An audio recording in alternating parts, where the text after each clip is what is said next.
క్రీస్తునందు ప్రియ శ్రోతలు, మీరంతా బాగున్నారా? మనమిప్పుడు ఫిలెమోను పత్రిక వింటాము. ఈ పత్రిక పౌలు రాసింది. ఇదొక వ్యక్తిగతమైన ఉత్తరం. ఒకే అధ్యాయం గల పత్రిక. క్రీస్తు శకం 61-62 ప్రాంతాలలో దీన్ని పౌలు రాశాడు.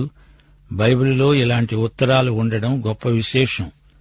బైబిలులో ధర్మశాస్త్రమున్నది, చరిత్ర, కవిత, ప్రవచనాలు ఉన్నాయి, 4 సువార్తలున్నాయి. ఉత్తరాలు, లేఖలు, పత్రికలు కొన్ని సంఘాలకు రాయబడినవి, కొన్నేమో ఆయా వ్యక్తులకు రాయబడిన ఉత్తరాలు.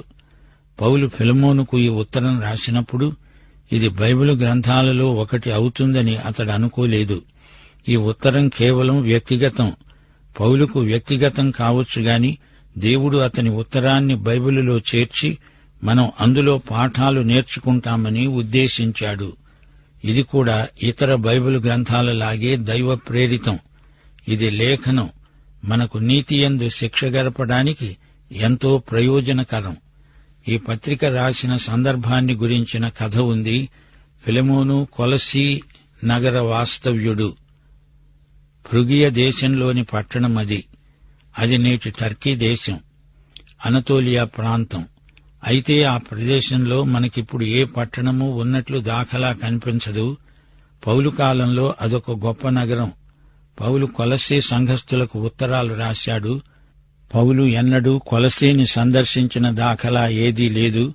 అయినా పౌలు అక్కడికి వెళ్లి ఉంటాడనిపిస్తుంది. ఆ కాలంలో బానిస వ్యాపారం ముమ్మరంగా జరుగుతుండేది. రోమా ప్రభుత్వమంతటా ఇంచుమించు 60 మిలియన్ల మంది బానిసలుండేవారు. రోము సామ్రాజ్యమంతటా జనాభా మొత్తం 120 మిలియన్లు. బానిస అంటే యజమానికి స్నేహితుడు కాడు, శత్రువే. యజమాని తన బానిసను ఏమైనా చేయవచ్చు. అతని మీద యజమానికి పూర్తి హక్కు ఉంది. కొలసీ పట్టణంలో ఫిలెమోను గొప్ప ధనికుడు, భూస్వామి. అతడు దేవుని యందు విశ్వసించి క్రైస్తవుడయ్యాడు. పౌలు ఎఫెసులో ఉండగా ఫిలెమోను అక్కడికి వచ్చాడు. పౌలు ఎఫెసు నగరంలో తురన్ను అనే ఒక వ్యక్తి దగ్గర ఉండి అతని బడిలో బోధించాడు. 2 సంవత్సరాలు ఈ విధంగా పౌలు వాక్య పరిచర్య చేశాడు. పౌలు ప్రతిరోజూ మాట్లాడుతూ ఉంటే అనేకులు వచ్చి వాక్యం విన్నారు. చిన్నాసియాలో లక్షల కొలది ప్రజలు వచ్చి సువార్త విన్నారు. వారిలో ఫిలెమోను ఒకడు. ఫిలెమోను ఈ విధంగా యేసు ప్రభువును తన స్వకీయ రక్షకుడుగా అంగీకరించాడు. ఫిలెమోనుకు ఎందరో బానిసలున్నారు. వారిలో ఒనేసిము ఒకడు. ఉండి ఉండి బానిసలు తప్పించుకుని పారిపోవడం మామూలే. వీలు చిక్కింది. ఒనేసిము పారిపోయాడు. పారిపోయి పెద్ద నగరంలో జనసమ్మర్దం ఉన్నచోట ఎవరికీ చిక్కకుండా తప్పించుకుంటారు బానిసలు. ఒనేసిము అదే పని చేశాడు. ఒనేసిము తిన్నగా రోము మహానగరానికి వెళ్లిపోయాడు. అంతమంది జనం మధ్య అతన్ని ఎవ్వరూ కనుక్కోలేరు. ఒనేసిము అనే ఈ బానిస రోములో ఉంటూ ఓ పరమ సత్యం గ్రహించాడు. స్వతంత్రంలో బానిసత్వం ఉంది, బానిసత్వంలో స్వతంత్రం ఉంది అనేదే అతడు కనుగొన్న పరమ సత్యం. తానొక బానిసగా ఉన్నప్పుడు ఏమి తినాలా, ఎక్కడ ఉండాలా అని అతనెప్పుడూ ఆలోచించలేదు. అంతా అతని యజమానే చూచుకునేవాడు. అయితే రోము మహానగరంలో ఈ బానిసకు ఒక బెడద వచ్చి పడింది. తలవాల్చుకునేందుకు ఇంత స్థలం లేదు. ఆకలితో నకనకలాడిపోతున్నాడు. తినడానికి పట్టెడన్నం దొరకదు. ఒకరోజు ఒనేసిము కాళ్యూడ్చుకుంటూ వీధిన వెడుతున్నాడు. ఒకాయన బహిరంగంగా బోధిస్తున్నాడు. ప్రజలు శ్రద్ధగా వింటున్నారు. ఒనేసిము ఆ సభలో జొరబడ్డాడు. ముందుకు జనాన్ని నెట్టుకుంటూ వెళ్లాడు. ఆ బోధకుడు సంకెళ్లతో బంధించబడి ఉన్నాడు. ఒనేసిము తాను బానిస అయి ఉండి స్వతంత్రుణ్ణి అవుదామనే ఆశతో పారిపోయి వచ్చాడు. అయితే ఇదేం విచిత్రం! ఈ బోధకుడు స్వతంత్రుడై ఉండి సంకెళ్లతో బంధించబడి ఉన్నాడు. నేను బానిసను, నాకేమీ లేదు.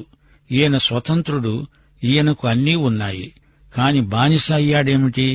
ఏమిటి మర్మం అంటూ ఒనేసిము ఆ బోధకుణ్ణి యగాదిగా చూస్తూ అతని మాటలు జాగ్రత్తగా విన్నాడు. ఆ బోధకుడెవరు? ఆయన అపొస్తలుడైన పౌలు.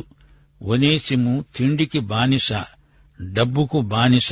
మరి పౌలో సర్వస్వతంత్రుడు, యేసుకు ఈ మహానుభావుడు ప్రేమ బానిస. తన తనువు, తన మనసు యేసుదేవునికి సమర్పించుకొని స్వచ్ఛంద ప్రేమ బానిస అయిపోయాడు. సభ ముగిసింది, అందరూ వెళ్లిపోయారు.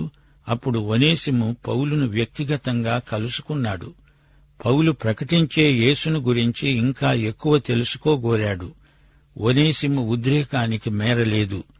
పౌలు ఒనేసిమును యేసుక్రీస్తు వద్దకు నడిపించాడు. ఒనేసిమును బానిసత్వం నుండి విడిపించాడు.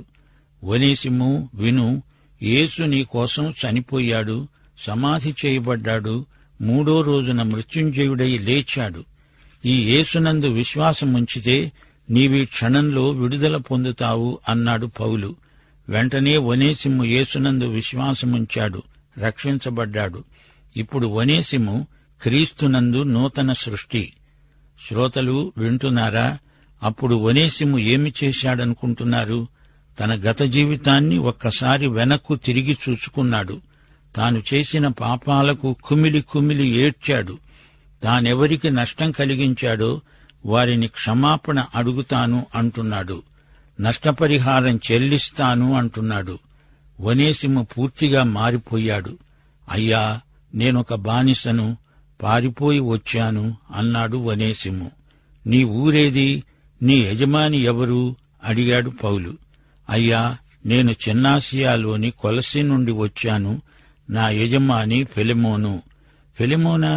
కొలసీ పట్టణంలో పెద్ద బజారు వీధిలో సంఘం ఉంది. ఫిలెమోను దానికి నాయకుడు. అవునండి, ఆయనే అన్నాడు ఒనేసిము. ఫిలెమోన్ను నేనే ప్రభు వద్దకు నడిపించింది. ఆధ్యాత్మికంగా నేనతనికి ఎంతో ఇచ్చాను, ఇస్తాను అన్నాడు పౌలు. ఒనేసిము అడిగాడు, అయ్యా, నన్ను తిరిగి నా యజమాని దగ్గరికి వెళ్లమంటారా? పౌలన్నాడు, అవును ఒనేసిము, నీవు వెళ్ళాలి, వెళ్ళక తప్పదు. నేను నిన్ను పంపుతున్నట్లు ఉత్తరం రాస్తాను. ఆ ఉత్తరం తీసుకుని వెళ్దువుగాని. శ్రోతలు, ఇదిగో ఇదే ఆ ఉత్తరం. పౌలు ఫిలెమోనుకు రాసిన పత్రిక. మానవ హృదయంలో స్వేచ్ఛ కోసం కోరిక ఉంటుంది. లోకంలో మనిషి ఏదో విధంగా దేనికో ఒకదానికి బానిస అయిపోతున్నాడు. దుర్వ్యసనాలకు బానిసలు, డబ్బుకు బానిసలు. యేసు నిన్ను స్వతంత్రుణ్ణి చేస్తేనే కాని నీవు స్వతంత్రుడవు కావు. ఈ లోకంలోని దాస్యం, అది ఏదైనా సరే నిన్ను వదలదు. యేసునందే విడుదల. ఈ పత్రికలోని ముఖ్యాంశం విడుదల, యేసు ప్రేమ. యేసు దేవుని సమక్షంలో మన కోసం విజ్ఞాపన చేస్తున్నాడు. 18వ వచనంలో పౌలన్నాడు, అతడు నీకు ఏ నష్టమైనా కలుగచేసిన ఎడల, నీకు ఏమైనా రుణమున్న ఎడల అది నా లెక్కలో చేర్చు. శ్రోతలు, యేసు ప్రభువు మన కోసం చేసింది ఇదే. ఒనేసిము పక్షాన పౌలు మధ్యవర్తి. యేసు దేవునికి మనకు మధ్య ఉన్న మధ్యవర్తి. పౌలు అంటున్నాడు, ఫిలెమోను, నీవు నన్ను నీతో పాలివానిగా ఎంచిన ఎడల నన్ను చేర్చుకున్నట్లు అతణ్ణి చేర్చుకో. దేవుడు యేసుక్రీస్తును తన కుమారుణ్ణి ఎంత ప్రేమించాడో నిన్ను నన్ను అంత ప్రేమిస్తున్నాడంటే ఆయన ప్రేమ ఎంత గొప్పదో గుర్తించండి. పౌలుతో సమానంగా ఈ తిరుగుబోతు బానిసను ఫిలెమోను చేర్చుకుంటున్నాడు.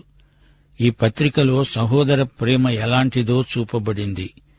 క్రీస్తునందు యజమాని, సేవకుడు ఇద్దరూ సహోదరులవుతున్నారు.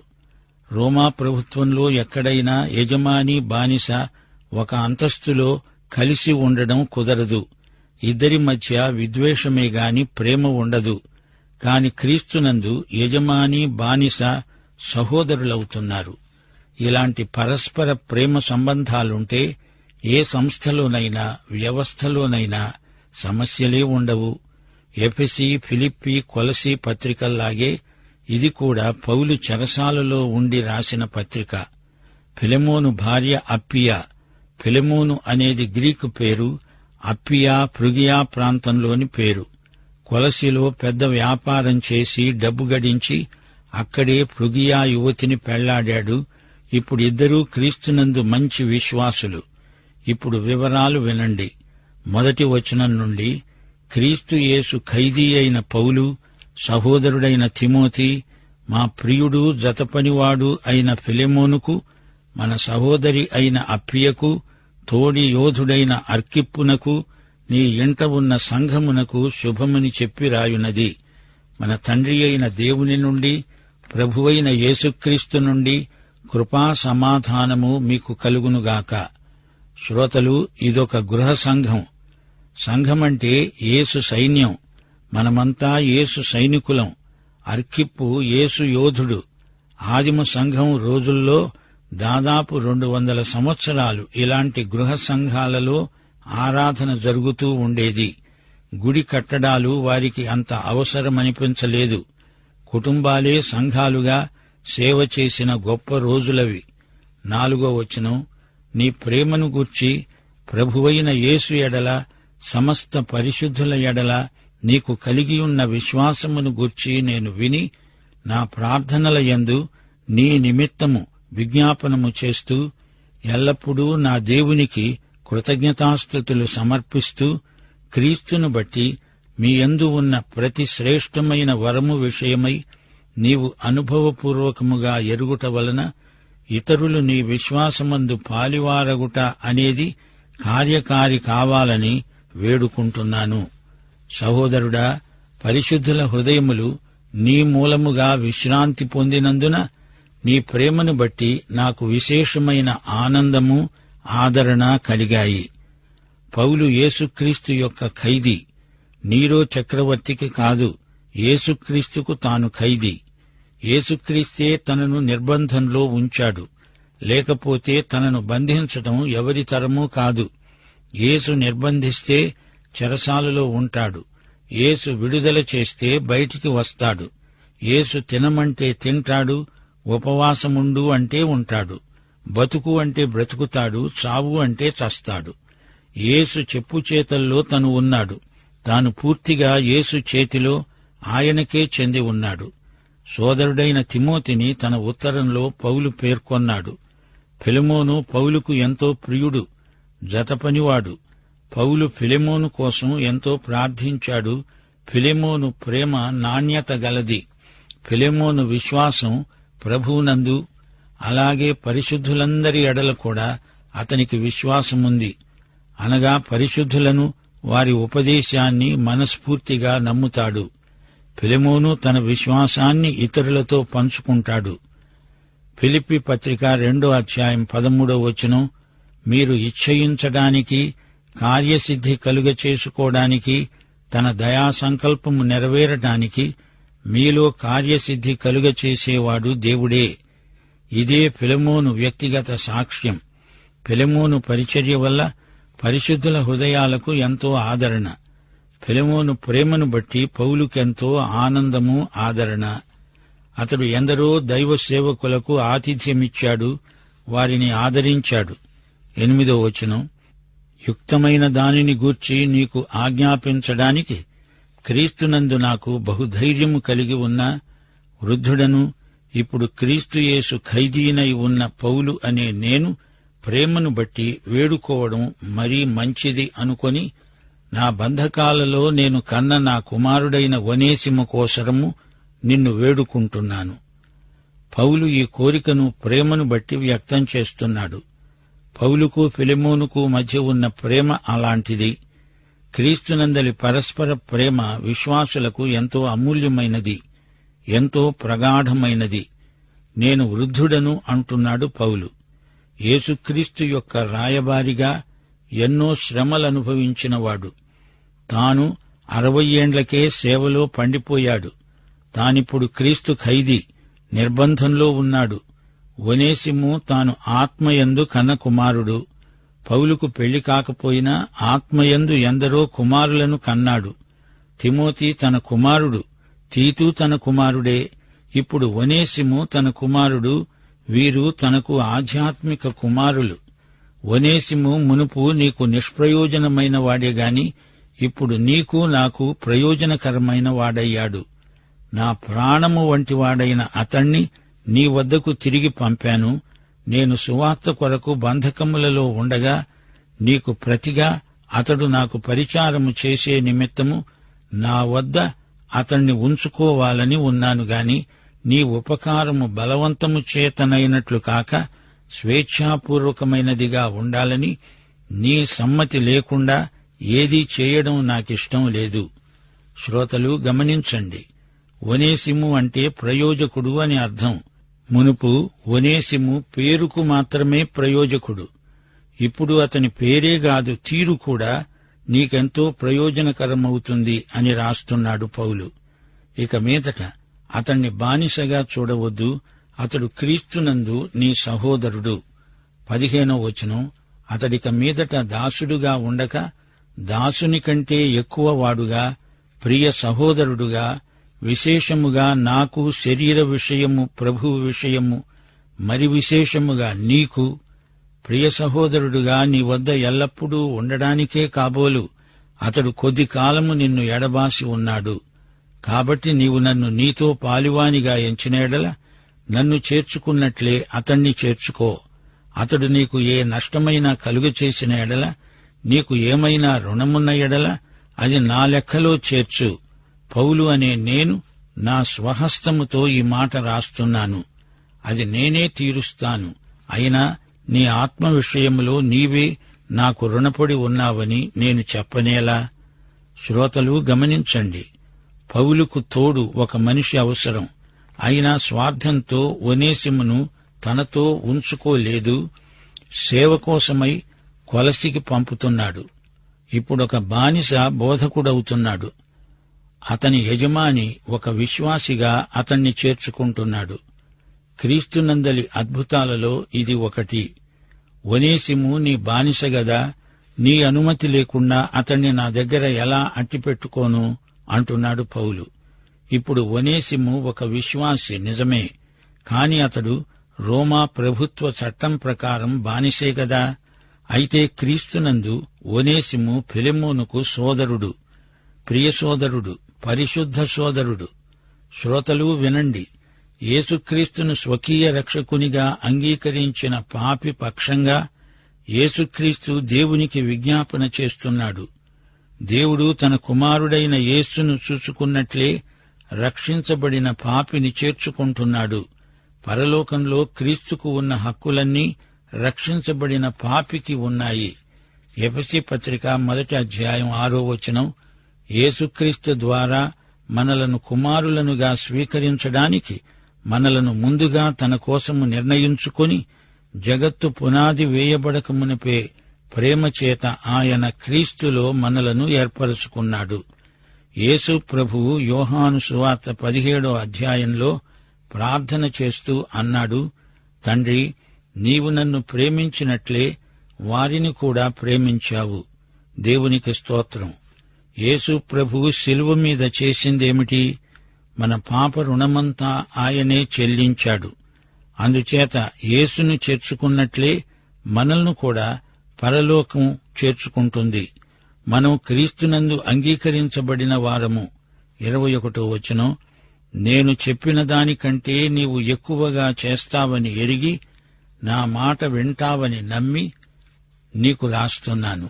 అంతేకాదు, నీ ప్రార్థనల మూలముగా నేను నీకు అనుగ్రహింపబడతానని నిరీక్షిస్తున్నాను. గనుక నా నిమిత్తము బస సిద్ధం చెయ్యి. ఫిలెమోను దాతృత్వం మనకు మంచి మాదిరి. ఒనేసిము కొలసి సంఘంలో అధ్యక్షుడై గొప్ప సేవ చేశాడు. ఆ తరువాత అతడు హతసాక్షి అయినట్లు చరిత్ర చెబుతోంది. పౌలు తాను చెప్పినట్లే ఫిలెమోను గృహ సంఘాన్ని ఒకసారి దర్శించి ఎంతో ఆనందించాడు. 23 క్రీస్తు యేసునందు నా తోడి ఖైదీ అయిన ఎపఫ్రా, నా జతపనివాడైన మార్కు, అరిస్తార్కు, దేమా, లూకా వందనాలు చెప్తున్నారు. ఎపఫ్రా ఒక మంచి సువార్తికుడు, కొలిసి కాపురస్తుడు. అతడు కూడా ఒకప్పుడు పౌలుతో చెరసాలలో ఉన్నాడు. క్రీస్తు యేసునందు ఇద్దరూ సహఖైదీలు. ఒకప్పుడు మార్కు పౌలు నుండి విడిపోయాడు, కాని ఇప్పుడు పౌలుతో తాను సహసేవకుడు. అరిస్తార్కు. దేమా ఇంతవరకు పౌలుతో ఉన్నాడు. ఆ తరువాత అతడు ఇహలోకాన్ని స్నేహించి పౌలును విడిచి తెస్సలోనికకు వెళ్లిపోయాడు. లూకా ప్రియుడైన వైద్యుడు, సువార్తికుడు. వీరిని పేర్కొన్నప్పుడు పౌలు ఎంతో ఆదరణ పొందాడని వేరే చెప్పనక్కర్లేదు. పత్రిక ముగింపులో ప్రార్థన. మన ప్రభు అయిన యేసుక్రీస్తు కృప మీ ఆత్మకు తోడై ఉండునుగాక. ఈ ప్రార్థనలో తండ్రి అయిన దేవుడు అనలేదే? ఎందుకని? శ్రోతలు, ఈ చిన్న ప్రార్థనలో మనం నేర్చుకోదగిన పాఠం ఇదే: క్రీస్తే దేవుడు.